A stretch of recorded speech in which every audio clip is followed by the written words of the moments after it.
दंडवत प्रणाम। मैं श्री नरोत्तम दास ठाकुर के श्री श्री प्रेम भक्ति चंद्रिका पे कथा कर रहा था, उसी को आगे बढ़ाते हैं। कल तक उनकी प्रार्थना दैन्यता में आत्मनिवेदन तक थी, अभी भजन में स्थिरता, जुगल भजन की इच्छा रखकर प्रार्थना कर रहे हैं। आन कथा आन व्यथा नहीं जेनो जाय तथा, तोमार चरण स्मृति साजे अविरत अविरल, तुया गुण कल कल गाई जेनो संतेर समाज।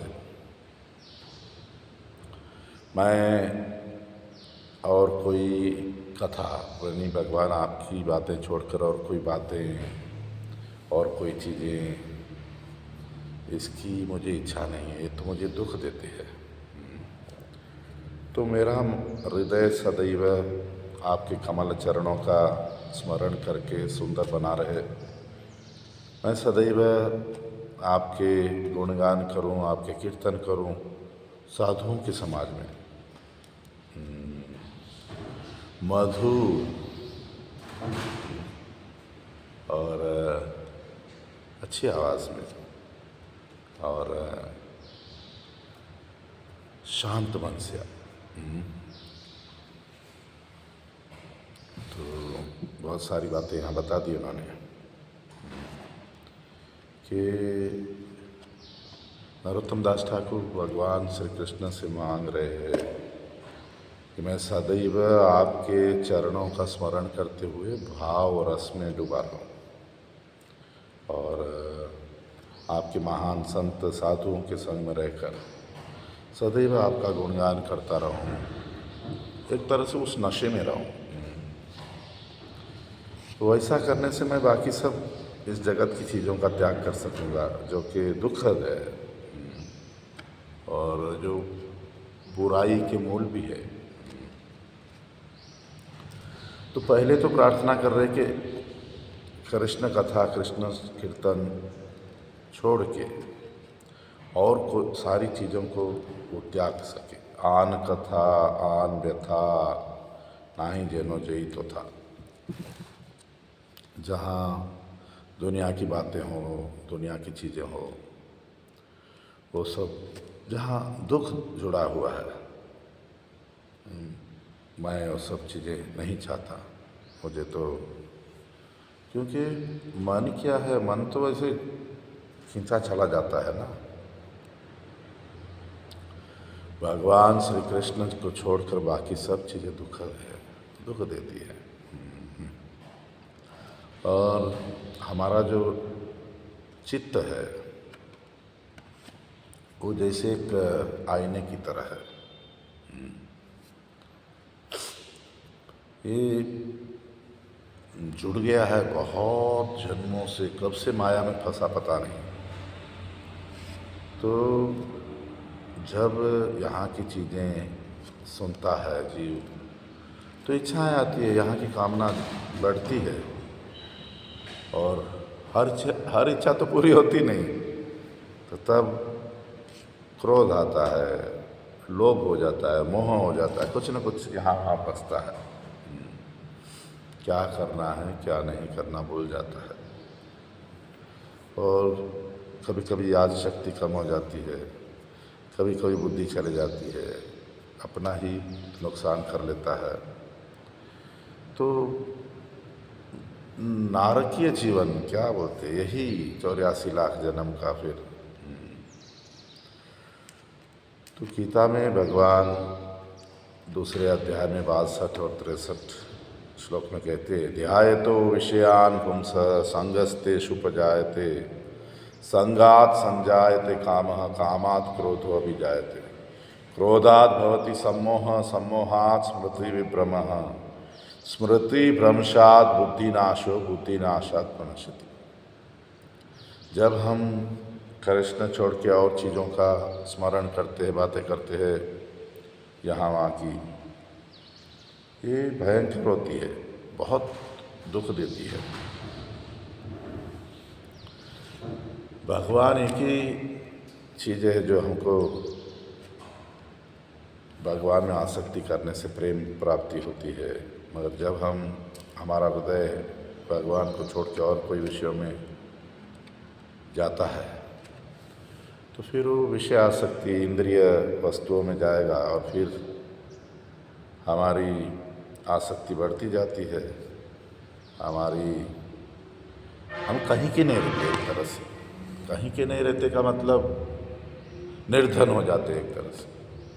निर्धन का मतलब सच्चा धन तो वही है जो हमको आध्यात्मिक जगत का, यानी हरि नाम, हम हरि नाम से दूर हो जाते। भागवत में 10वें स्कंद में 14वें अध्याय में 36वें श्लोक में ब्रह्मा जी भगवान की प्रार्थना करते हुए कहते हैं, तावद रागादयास्तेनास्तावत् कारागृहम ग्रहम तावन मोहो अंग्री निगदो ज्यावत कृष्ण नाते जना। ओ भगवान, ओ श्री कृष्ण, जब तक जीव आपकी तरफ मुड़ता नहीं तब तक आसक्तियाँ चोर की तरह रहती है।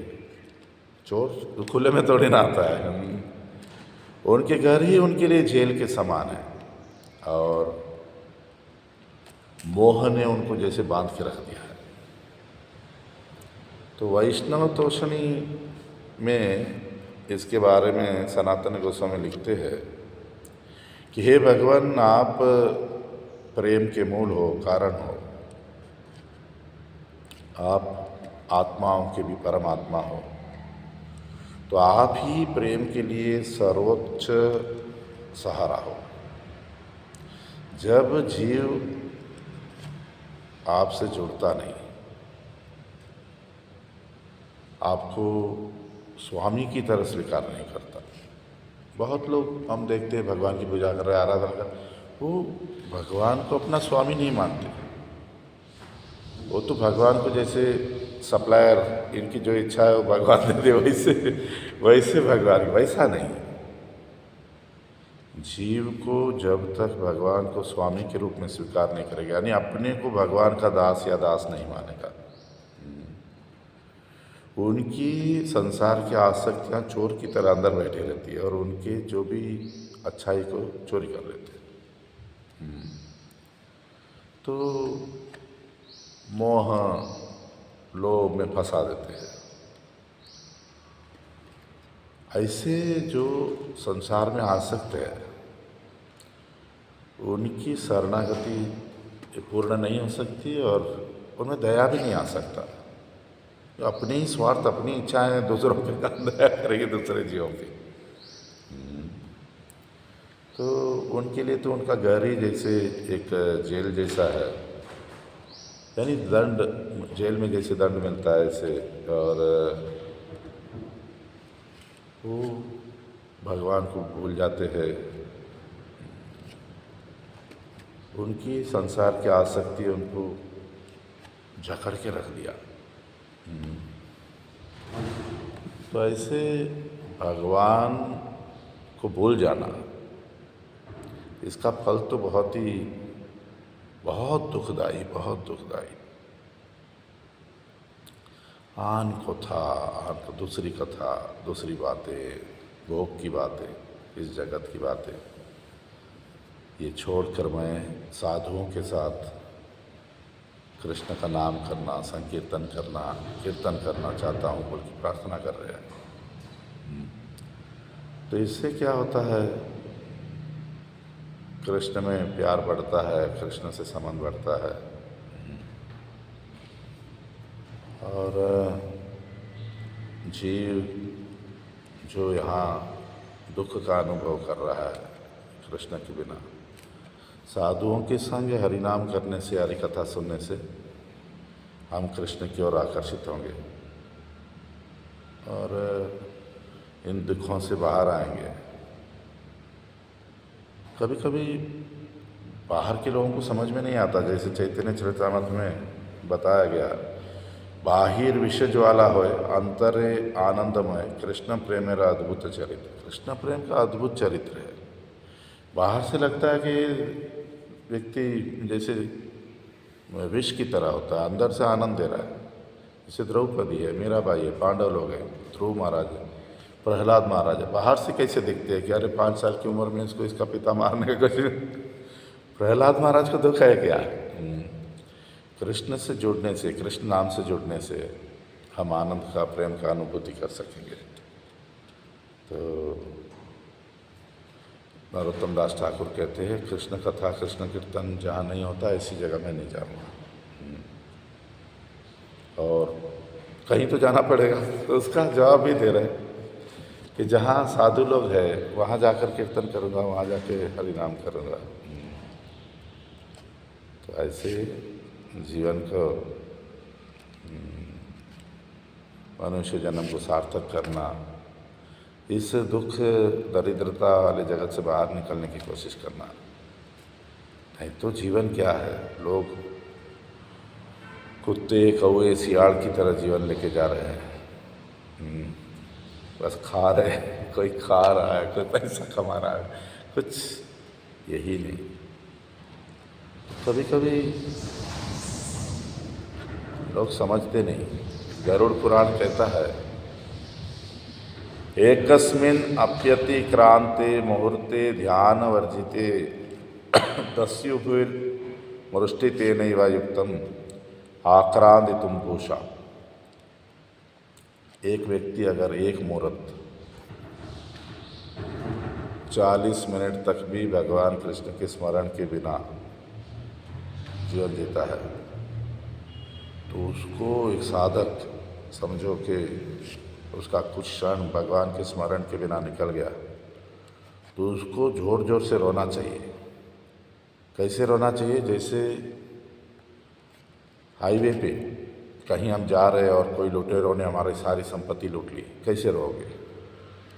भगवान का स्मरण नहीं आ रहा है तो ऐसे रोना चाहिए कि नहीं भगवान, हमें आपका स्मरण करना है। गरुड़ पुराण कहता है। ऐसे यहाँ नरोत्तम दास ठाकुर भगवान से कृपा मांगते हैं कि हम, मुझे साधुओं का संग दो, मैं आपका कीर्तन करूँ, आपका नाम का जप करूँ, प्रार्थना करूँ। ऐसे देखो, भागवत में गोपी गीत है। गोपी गीत में साधुओं के बारे में गोपियाँ कहती है, भूरिदा जना, कि वे ही श्रेष्ठ लोग हैं जो भगवान का कीर्तन करते, कथा करते हैं। वो श्रीमती राधा रानी एक जगह कहती है, आमार कथा बोले जई आमार मोते होई से बोसिया कहिनो वृंदावन। मैं वृंदावन में बैठ के बोल रही हूँ, जो मेरे बारे में बात करेगा वो मेरे जैसा बनेगा। राधा की बातें करना चाहते हो? गीता में श्री कृष्ण अर्जुन को कहते हैं, या इमं परमं गुह्यं मद भक्तेष्वाभि दास्यति भक्ति मयि पराम कृत्वा माम एवश्यत्य असंशय न च तस्मान् मनुष्येषु कश्चिन्मे प्रिय कृतमः भविता न च मे तस्माद् अन्यः प्रियतरो भुवि। जो मेरे भक्त अन्य भक्तों को मेरी रहस्य भरी बातें बताते हैं कि कैसे हम आध्यात्मिकता पा सकते हैं, कैसे हम भगवान को पा सकते हैं, तो जो ऐसा साधु है, ऐसा भक्त है, वो मुझे बहुत प्रिय है, अभी भी आगे भी। इस सृष्टि में उससे ज़्यादा प्रिय मेरा कोई नहीं है, अभी भी आगे भी। यानी भगवान भी कहते हैं कि मेरा सबसे प्रिय मेरा भक्त है। तो भगवान के भक्त बनो, भगवान के प्रेम को प्राप्त करो और अपना जीवन आनंद और शांतिमय बनाइए। हरि बोल, दंडवत प्रणाम।